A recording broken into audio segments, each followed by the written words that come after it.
நேயர்களே, அவசிய செய்திகளின் இன்றைய செய்தி தொகுப்பை உங்களுக்கு வழங்குவது உங்கள் பேரன்பிற்குரிய தொகுப்பாளினி நான் ஜனனி கணேசன். இன்றைய முக்கிய செய்திகளின் தொகுப்பை பார்க்கலாம்.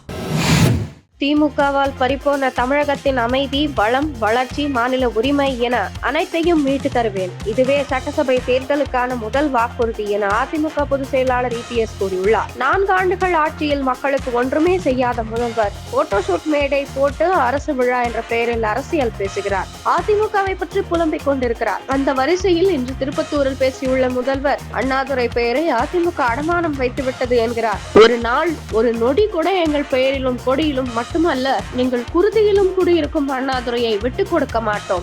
அண்ணாதுரையின் கொள்கைகளுக்கு மாறாக குடும்ப ஆட்சி நடத்தி கொண்டு கமிஷன், கலெக்ஷன், கரப்ஷன் மட்டுமே கொள்கையாக கொண்டிருக்கும் முதல்வர் ஸ்டாலின் எங்களுக்கு ஈவேரா, அண்ணாதுரை பற்றி பாடம் எடுக்க வேண்டிய அவசியம் இல்லை என தெரிவித்துள்ள பழனிசாமி, இன்று வானத்துக்கும் பூமிக்கும் முழங்கும் ஸ்டாலினுக்கு 1999 முதல் 2004 காலத்தில் மத்தியில் பதவி சுகத்தை அனுபவிக்கும் போதெல்லாம் தெரியாதா யாரை ஏமாற்றிக் கொண்டிருக்கிறார் ஸ்டாலின்? கச்சத்தீவு முதல் காவிரி வரை தமிழகத்தை, அதன் உரிமைகளை அடகு வைத்ததும் வைக்க துணிவதும் திமுக தான். தன்மானம் மிக்க தமிழக மக்கள் பகல் வேஷ கட்சியான திமுகவை 2026 நிச்சயம் விரட்டியடிப்பார்கள் என கூறியுள்ளார்.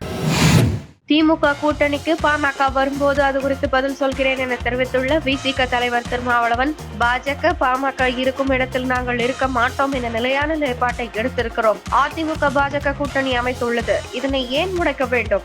இரு கட்சிகளும் கூட்டணி அமைத்ததால் எங்களுக்கு கசப்பு கிடையாது. அதிமுக எச்சரிக்கையாக இருக்க வேண்டும் என கூறியுள்ளார். தந்திரமாக பேசி அதிமுக கூட்டணியை நாசுக்காக உடைக்கிறாராம் திருமா. சாணக்கியா யூடியூப் சேனல் நடத்திய நேர்காணலில் ரங்கராஜ் பாண்டேவிற்கு பதிலளித்த அதிமுகவின் முக்கிய உறுப்பினரும் எடப்பாடி பழனிசாமியின் நெருங்கிய நண்பருமான கடம்பூர் ராஜு, பாஜகவுடனான கூட்டணி உறுதியானது, இறுதியானது என திட்டவட்டமாக கூறியுள்ளார்.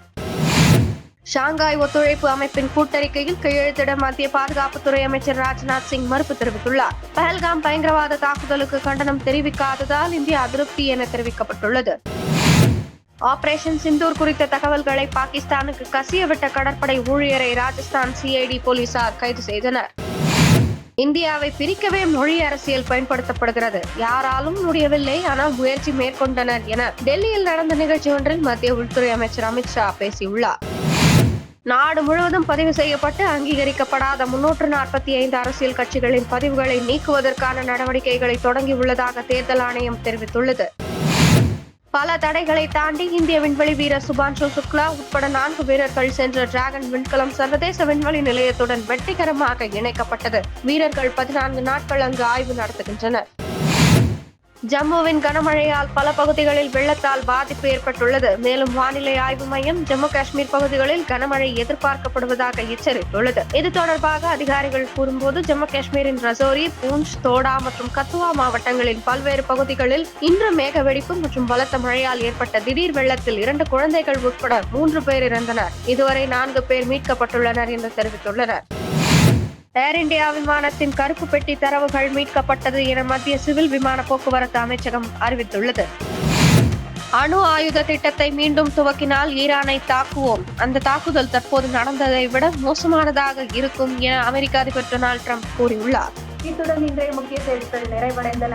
மறக்காமல் சேனலை சப்ஸ்கிரைப் செய்வதுடன் அனைவருடனும் பகிருங்கள். நன்றி, வணக்கம், ஜெய் ஹிந்த்.